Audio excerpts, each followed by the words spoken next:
আসসালামু আলাইকুম। July August বিপ্লবের সমন্বয়করা বাংলাদেশে একটি রাজনৈতিক দল করেছে এনসিপি। এই দলটি করা যেন জুলাই আগস্ট বিপ্লবের ছাত্র নেতাদের কাল হয়ে দাঁড়িয়েছে। দেখুন, বাংলাদেশ থেকে পালিয়ে যাওয়া বিগত স্বৈরাচার সরকার শেখ হাসিনার দোসর, ভারতের গোয়েন্দা সংস্থা এবং ভারতের তাবেদার বাংলাদেশে যারা এখনো ঘাপটি মেরে বসে আছেন, তারা সকলে মিলে গর্ত থেকে একের পর এক বের হচ্ছেন এবং জুলাই আগস্ট বিপ্লবের সমন্বয়কদের বিরোধিতা করতে তারা একেবারে উঠে পড়ে লেগেছে। দেখুন, জুলাই আগস্ট বিপ্লবের পর কিছু সাংবাদিক, কিছু বাম্বু সুশীল, তারা এখন সর্বদাই জুলাই আগস্ট বিপ্লবের এই সমন্বয়কদের বিরোধিতা করেন। এটা তাদের একটি নিত্য নৈমিত্তিক বিষয় হয়ে দাঁড়িয়েছে। জুলাই আগস্ট বিপ্লবের পর বাংলাদেশ জাতীয়বাদী ছাত্র দল, জামাত ইসলাম সহ অন্যান্য সমমনা সকল দলের অন্ততপক্ষে 50 থেকে 60 জন আমার পরিচিত বা আমি জানি যারা বিয়ে করেছেন। তাদের কোনো সংবাদ, তাদের কোনো তথ্য মিডিয়াতে আসে নাই। অথচ জুলাই আগস্ট বিপ্লবের পর হাসনাত সার্জিসরা যখন বিয়ে করলেন, সেই বিষয়টি বাংলাদেশের জাতীয় পত্রিকায় সংবাদ হয়। হাসনাত বিয়ে করলেন, বউয়ের শাড়ির দাম এত, তারা টাকাটা কই থেকে পেলেন।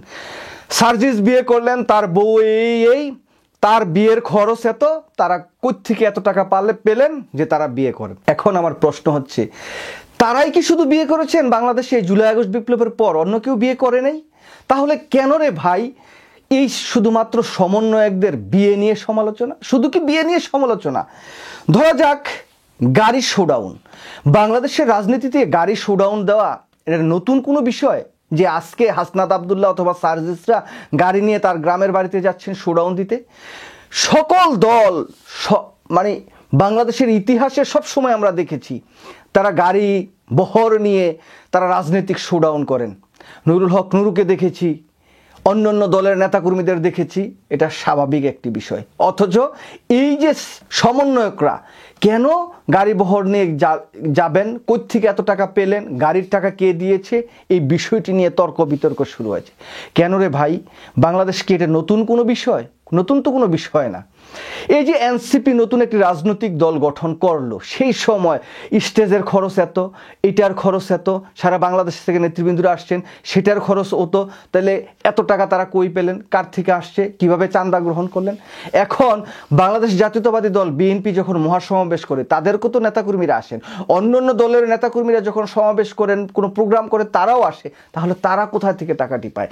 বাংলাদেশের এই বাঙ্গু যে সাংবাদিক সুশীল সমাজ আছে, তারা কেন সেই সময় প্রশ্ন করেন না? এখন শুধুমাত্র এই হাসনাত আবদুল্লাদের বাঙ্গু যারা আছেন, তারা এই গর্ত থেকে বের হয়ে এই সমন্বয়কদের কুয়ায় ফেলার একটি চেষ্টা তারা করছেন প্রতিনিয়ত। দেখুন, এনসিপিতে ইফতার পার্টি করলেন। এই ইফতার পার্টি নিয়ে কি যে তর্ক বিতর্কটা বাংলাদেশে গেল। ইফতার পার্টি কেন তারা 5 স্টারে করলেন? তাদের ইফতার পার্টির খরচ এত। শুধু কি তারাই করেছে?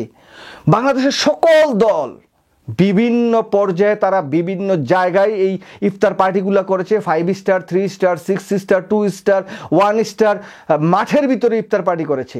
সেই বিষয়টি তো খবরে আসে না। শুধুমাত্র খবরে আসে এনসিপি 5 স্টার হোটেলে ইফতার মাহফিল করলেন, তাদের খরচ এত। কেন রে ভাই, তারা কি বাংলাদেশে ভাইসে আসছে? তারা কি এই যে জুলাই আগস্ট বিপ্লবটা সংগঠিত করে দিয়ে বাংলাদেশে সকলের কথা বলার অধিকার ফিরিয়ে দিয়ে গণতান্ত্রিক রাষ্ট্র ব্যবস্থায় ফিরিয়ে এনে ভুল করেছে না পাপ করেছে? এটা আমি আসলে বুঝি না।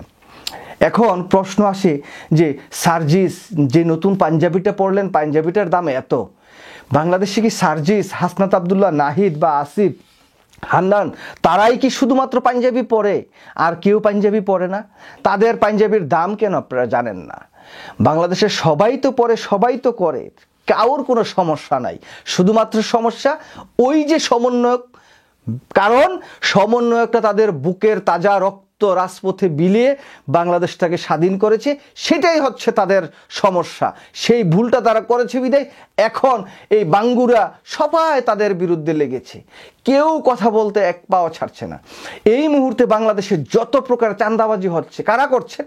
বাংলাদেশ জাতীয়তাবাদী দল বিএনপি করছেন, বিএনপির ছাত্র দলের নেতাকর্মীরা করছেন, যুব দলের নেতাকর্মীরা করছেন, জামাত ইসলাম করছেন, জামাত ইসলামের ছাত্র শিবিররা করছেন। সবাই সবার মতো করে করছেন। কারোটা প্রকাশে আসে, কারোটা আসে না। কিন্তু এই ছাত্র নেতারা বা এই যে সমন্বয়কটা যদি একটুতে একটু এদিক সেদিক হয়, সেটাই সমস্যা হয়ে যায়। কেন রে ভাই? এত সমস্যা কেন তাদেরকে নিয়ে? তারা বাংলাদেশে যেটা করে দিয়েছে, তারা যদি সেটা না করত, তারা যদি এই ত্যাগ স্বীকার না করত, রাজপথে যদি ছাত্র জনতা নেমে না আসতো, তাহলে আজকে যারা এই বড় বড় কথা বলেন তারা গর্তে ছিলেন, গর্তেই বসে থাকতে হতো। আপনারা এই যে আজকে দেখি নতুন নতুন কোট টাই পাঞ্জাবি পরে যান, আপনাদের কোনো সমস্যা নাই। সমস্যা শুধু ওই হাসনাত, সার্জিস, আব্দুল্লাহ তারা একটা পাঞ্জাবি পরলেই সমস্যা হয়ে যায়। ব্যবসায়ীরা কে কত টাকা দিলেন এনসিপিকে, এটা নিয়ে বিশাল খবর হয়ে যায়। কেন? বাংলাদেশে তো বড় বড় ব্যবসায়ী জামাত ইসলাম দখলেই, বড় বড় ব্যবসায়ী বিএনপির দখলে। তারা তো লক্ষ লক্ষ কোটি কোটি টাকা বিএনপিকে, জামাত ইসলামকে ডোনেশন করছে। সেই জায়গায় কোনো সমস্যা নাই। শুধুমাত্র সমস্যা এনসিপি এবং সমন্বয় একটা কেন রাজনৈতিক দল করলেন? তারা ওই বিএনপির চাটুকারি করতেন, জামাত ইসলামের চাটুকারি করতেন, নুরুল হক নুরুর দলের চাটুকারি করতেন, তাহলে সব সমান, সব ইকুয়াল, সব কিছু ঠিক থাকতো। এখন তারা চাঁদাবাজি দান্দাবাজি করলেও কোনো সমস্যা ছিল না, কোনো বদনাম নাই। দেখুন এই যে হান্নান মাসুদের উপর বিএনপির নেতাকর্মীরা যে নির্যাতনটা করলো, এটা ঠিক হয়েছে? এটা কি ঠিক? এই বিষয়টি নিয়ে তো মিডিয়া সেরকম মাথা কামাইলেন না। বিএনপির নেতাকর্মীদের ডাইকাই না জিজ্ঞেস করলেন না যে আপনারা কেন মারলেন তাদেরকে, তাকে কেন মারলেন? সে অপরাধ করেছে, সে চাঁদাবাজি করছে, দান্দাবাজি করছে, সব কিছু করতে পারে, তার বিচার হবে, তাদেরকে মামলা দেন। সেটা তো আপনারা করেন নাই। এখন সমস্যা হচ্ছে কি, ওই যে হাসনাত আর সার্জিস সেনাপ্রধান ওয়াকারুজ্জামানের সাথে যে বৈঠক, সেই বৈঠকের তথ্যটা সামনে বের করে দিয়েছে। এই ছাত্র সমন্বয় একটা নতুন দল করার মধ্য দিয়ে বিএনপি যে নির্বিঘ্নভাবে রাষ্ট্র ক্ষমতায় চলে যেত বা জামাত বিরোধী দল মানে প্রধান বিরোধী দল হতো, সেই জায়গায় তাদের একটি বড় সমস্যা তৈরি করে দিয়েছে। একটি সময় নুরুল হক নুরুর দল দ্বিতীয় তৃতীয় স্থানে থাকতো, এখন তৃতীয় স্থানে থাকতো। তাদের অবস্থানও এখন খুব একটা সুবিধা নেই। তো প্রত্যেকের যেই অসুবিধা তৈরি হয়েছে এই ছাত্র সমন্বয় একটা নতুন রাজনৈতিক দল গঠন করার কারণে, এখন তারা আসলে তাদেরকে আর সহ্য করতে পারছে না। তারা কোথায় একটা চাকরি নিল, কোথায় 1 টাকা চাঁদা চাইলো, কোথায় 2 টাকা কাটতে পাইলো, এই বিষয়গুলো টাইনা সামনে আনেন। অথচ বাংলাদেশের অন্যান্য সব কিছু দেখেন না। পাবলিক টয়লেট থেকে শুরু করে রাস্তাঘাট, ব্রিজ, কালভার্ট, কি না বাকি আছে, সব তো দখল হয়ে গেছে বাংলাদেশের। সব জায়গায় তো চাঁদাবাজি দান্দাবাজি হচ্ছে, সেগুলো তো প্রকাশ্যে আসে না, শুধু আসে ছাত্র সমন্বয়ক। ওই যে গর্ত থেকে বাইর হয়েছে কিছু বাম্বু সুশীল সাংবাদিক, কিছু রাজনীতিবিদ, যারা বিগত 16 বছর গর্তেই ছিল, কোনো কথা বলার সাহস তারা পায় নাই। এখন এই ছাত্রদের ঘাড়ের উপর বন্দুক রেখে এখন তাদের উপর এখন আবার উল্টা কথাবার্তা বলছেন, তাদেরকে বিতর্কিত করার চেষ্টা করছেন। এটা ঠিক না রে ভাই, এটা ঠিক না। যারা রাজপথে নেমে সাহসের সাথে আন্দোলন করে শেখ হাসিনাকে বিতাড়িত করেছে, যারা না থাকলে এখনো বাংলাদেশ এই ফ্যাসিস্ট সরকারের শাসন ব্যবস্থা থাকতো, তো তাদেরকে যদি এইভাবে বিতর্কিত করেন তাহলে কিভাবে হয়? তারা না থাকলে আজকে এত বড় বড় কথা আর বলার কোনো মুখ থাকতো না। সেই জায়গা থেকে বলি যে সেনাবাহিনীর সাথে সার্জিস হাসনাত আব্দুল্লাহদের যে তর্ক, সেটা হয়তোবা তারা না বললেও পারতেন, কিন্তু সেনাপ্রধান তো সেই কথাটি বলেছেন। সেনাবাহিনীকে কেউ বিতর্কের কাঠগড়ায় না দাঁড়িয়ে এখন সবাই সেনাবাহিনীর পক্ষে।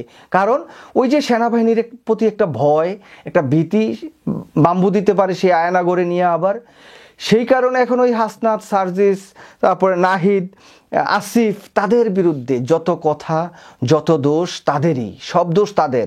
দোষ তো হবেই তাদের, কারণ তারা না দেশটা স্বাধীন করেছে। এই শেখ হাসিনা মুক্ত একটি বাংলাদেশ বিনির্মাণের মূল কারিগর তারা ছিল, সেই জন্যই এখন তাদেরকে আর আমরা কেউ দেখতে পারি না। এটা বাংলাদেশের জন্য বা ভবিষ্যৎ রাজনীতির জন্য একটা নেতিবাচক দিক তৈরি করবে। হয়তো আগামী 20 বছর, 30 বছর, 50 বছর পর বাংলাদেশ গণতান্ত্রিক একটি কাঠামোয় চলে যেতে পারে, আবার কোনো সৌর শাসনের কবলেও বাংলাদেশটা পড়তে পারে। সেই সময় বাংলাদেশের আবার এরকম কোনো ছাত্র নেতারা রাজপথে ঝাঁপিয়ে পড়ার সাহসও করবে না। কারণ ওই যে সাহস করলেই 2 দিন পরে আবার আপনাদের দোষারোপ, আপনাদের সেই বৃদ্ধাঙ্গুলি অঙ্গুলি দেখাবেন যে এই যে তারা সব আকাম কুকাম করতেছে, অথচ তারা কিছুই করতেছে না। বিএনপি, জামাত ইসলাম পুরো বাংলাদেশটাকে যা করতেছে, হাসনাত, সার্জিস, নাহিদ, হান্নান মাসুদ, তারা কিছুই করতেছে না সেই অনুসারে। বরঞ্চ তাদের প্রতি জনগণের ভালোবাসা, সমর্থন এখনো অনেক আছে। আপনারা হয়তো বুঝতে পারছেন না, আপনারা একটু বিবেচনা করুন, একটু আলাপ করে দেখেন জনগণ তাদেরকে কতটুকু ভালোবাসে। যাই হোক, শুধু বিতর্কের প্রয়োজনে বিতর্ক না করে তাদের যেই গঠনমূলক সমালোচনা সেটা করেন, সমস্যা নাই। বেহুদা শুধুমাত্র তাদেরকে বিতর্কিত করার প্রয়াস নিয়ে আপনারা সংবাদ পরিবেশন করবেন, আপনারা আলোচনা সমালোচনা করবেন, এটা বাংলাদেশে কখনোই কাম্য নয়। সবাই ভালো থাকবেন। আল্লাহ হাফেজ। আসসালামু আলাইকুম।